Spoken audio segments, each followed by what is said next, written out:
আমাৰ মাজতে এনেকুৱা বহুতো মানুহ আছে যিয়ে নিজৰ জীৱনটোক লৈ সুখী নহয় আৰু আনক সুখী হোৱা দেখি নিজৰ ওপৰত দুখ অনুভৱ কৰে। এই ভিডিঅ'টো কেৱল সেইসকল লোকৰ বাবেহে যিসকল লোক মানসিকভাৱে দুৰ্বল, খুব সোনকালে কান্দে বা দুখ প্ৰকাশ কৰে। এজন স্মাৰ্ট মানুহৰ দৰে আপুনিও কিদৰে নিজকে মানসিকভাৱে শক্তিশালী কৰি তুলি সকলো ক্ষেত্ৰত কেনেকৈ আগবাঢ়ি যাব পাৰিব তাৰ উপায় হিচাপে 6টা কাম আজিৰ পৰাই কৰিবলৈ আৰম্ভ কৰক। কিন্তু এই 6টা কামৰ বিষয়ে জনাৰ আগতে আপোনালোকক জনাই থৈ দিওঁ আপোনালোকৰ মৰমৰ চেনেল মটিভেশ্যন অসম চেনেলটোক ছাবস্ক্ৰাইব কৰি ল'ব আৰু এনেকুৱা ধৰণৰ ভিডিঅ'ৰ নটিফিকেশ্যনসমূহ পোনপ্ৰথমতে আপোনালোকে পাবলৈ ওচৰতে থকা বেল আইকনটো প্ৰেছ কৰি ল'ব। নম্বৰ 1, অসাৰ কামত সময় আৰু শক্তি নষ্ট নকৰিব। মনত ৰাখিব, আপোনাৰ ভাগ্যখন কোনেও সলনি কৰিব নোৱাৰে, কিন্তু আপুনি নিজৰ মনোভাৱ ইচ্ছা কৰিলে সলনি কৰিব পাৰে। আমাৰ জীৱনত যদি কিবা সমস্যা আহে আমি কি কৰা উচিত?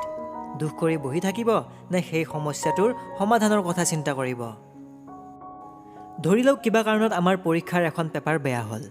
আমি বেছিভাগে গোটেই দিনটো দুখ মনে বহি সেই একেখিনি কথাই চিন্তা কৰি সময় নষ্ট কৰোঁ। আনহাতে এজন মানসিকভাৱে শক্তিশালী ব্যক্তিয়ে পৰীক্ষাৰ বাকী থকা পেপাৰবোৰ কেনেকৈ ভাল কৰিব পাৰি তাৰে চিন্তা কৰে আৰু বহুত পৰিশ্ৰম কৰে। এই কাৰণে তেনে ব্যক্তিয়ে অতি সহজতে সফলতা লাভ কৰে আৰু এজন সাধাৰণ মানুহে অলাগতিয়াল চিন্তাত মগ্ন হৈয়ে ৰৈ যায়। অপ্ৰয়োজনীয় চিন্তা চৰ্চা বাদ দি আমাৰ সময় আৰু শক্তি কিছুমান গুৰুত্বপূৰ্ণ কামত ব্যৱহাৰ কৰাটো আমাৰ বাবে অতি প্ৰয়োজনীয়। নম্বৰ 2, আঘাত কৰা সকলৰ পৰা আঁতৰত থাকক আৰু পাৰিলে অকলে থাকিবলৈ লওক।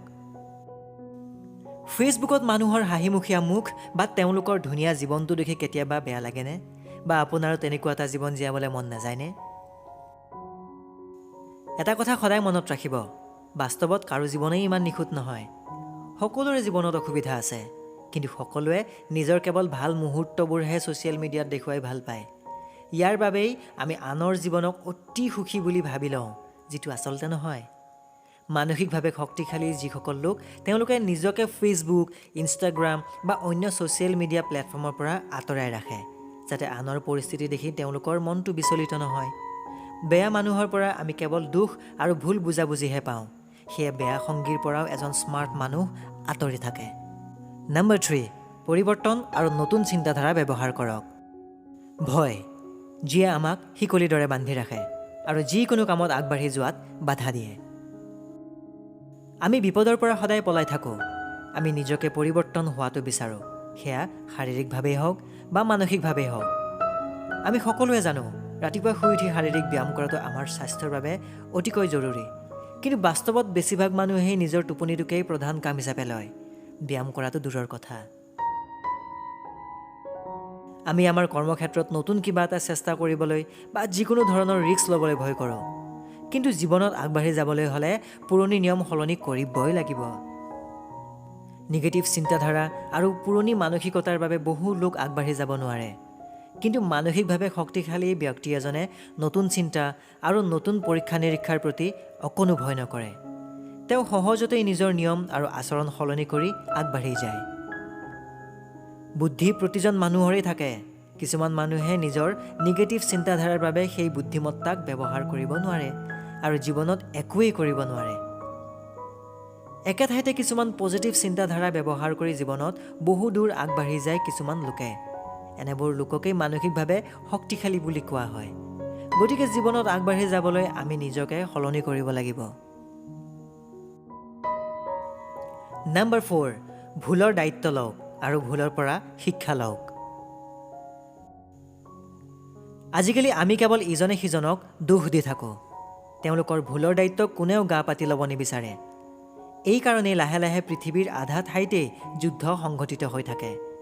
মানুহে নিজৰ উন্নতি কৰাৰ পৰিৱৰ্তে আনক কিদৰে অপমান কৰিব পাৰি তাৰেই চেষ্টা কৰি থাকে। আচলতে মানুহে নিজৰ ভুলৰ পৰাহে শিকে। শিশু এটাৰ মনত কোনো ধৰণৰ ভয় বা সংকোচ নাথাকে আৰু বাৰে বাৰে পৰি পৰি খোজ কাঢ়িবলৈ শিকে। ঠিক তেনেদৰে আমি বিফলতা বা ভুলৰ ভয়ত হাৰ মানিব নালাগে। সেইবাবেই মানসিকভাৱে শক্তিশালী মানুহে নিজৰ ভুলৰ সম্পূৰ্ণ দায়িত্ব লয় বাবে নিজৰ ভুলৰ পৰা প্ৰেৰণা লাভ কৰে। গতিকে আমি ভুলৰ পৰা শিক্ষা গ্ৰহণ কৰিলেহে জীৱনত আগবাঢ়ি গৈ সফলতা লাভ কৰিব পাৰিম। নম্বৰ 5, লোভ আৰু ঈৰ্ষাৰ পৰা আঁতৰি থাকক আৰু ধৈৰ্য ধৰিবলৈ শিকক। মানুহ সদায় চিন্তা আৰু দুখত মগ্ন হৈ থাকে। বেয়া আৰু নিগেটিভ চিন্তাধাৰাই আমাক আবদ্ধ কৰি ৰাখে। এনে অৱস্থাত যদি আমি আমাৰ আৱেগক নিয়ন্ত্ৰণ কৰিব নোৱাৰোঁ, তেন্তে আমাৰ জীৱনটো অৰ্থহীন। ষ্ট্ৰং ব্যক্তিয়ে নিজকে নিগেটিভ চিন্তাৰ পৰা আঁতৰাই ৰাখে। ইয়াৰ ফলত তেওঁৰ জীৱনটো সুখী হয়। পুৰণি দিনৰ ব্যৰ্থতাবোৰৰ কথা ভাবি তেওঁ ডিমোটিভেট নহয়। মানুহৰ ধন সম্পত্তিক লৈ তেওঁ ঈৰ্ষা নকৰে। মানুহক সমালোচনা কৰি সময় নষ্ট নকৰে। তেওঁ নিজৰ সময়খিনি ভাল কামত ব্যৱহাৰ কৰে, যেনে বৃদ্ধসকলৰ সেৱা কৰা বা দুখীয়া আৰু অসহায় লোকক সহায় কৰা। আমাৰ জীৱনত ধৈৰ্য অতি প্ৰয়োজন। যদি কোনো ব্যৱসায়ীয়ে ব্যৱসায় কৰাৰ প্ৰথম দিনাৰ পৰাই লাভ পাম বুলি ভাবে, তেন্তে সেয়া অসম্ভৱ কথা। পৰীক্ষাৰ এদিন আগত পঢ়া শুনা কৰি যদি কোনো ছাত্ৰ ছাত্ৰীয়ে ভাবে যে তেওঁ প্ৰথম স্থান পাব, তেন্তে সেয়াও অসম্ভৱ। সফলতা লাভ কৰিবলৈ হ'লে কঠোৰ পৰিশ্ৰমৰ লগতে ধৈৰ্য শক্তিৰো প্ৰয়োজন। নম্বৰ 6, পৃথিৱীৰ পৰা একো আশা নকৰিব। টেলেণ্ট থকা স্বত্বেও বেছিভাগ মানুহেই একো কৰিব পৰা নাই। তেওঁ সঠিক সুযোগ আৰু সময়ৰ বাবে অপেক্ষা কৰি থাকে। এনে লোক আনৰ ওপৰত নিৰ্ভৰশীল। নিজে কোনো সিদ্ধান্ত ল'ব নোৱাৰে বাবে জীৱনত একো এটা কৰিবলৈ সক্ষম নহয়।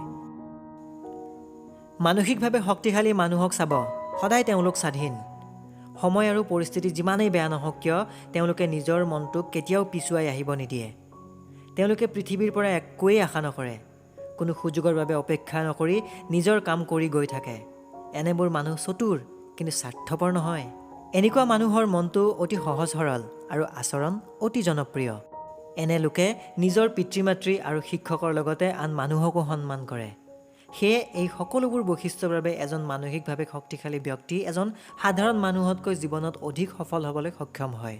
স্বভাৱ আৰু আচৰণৰ বাবে তেওঁ সহজেই ৰাইজৰ প্ৰিয় হৈ পৰে।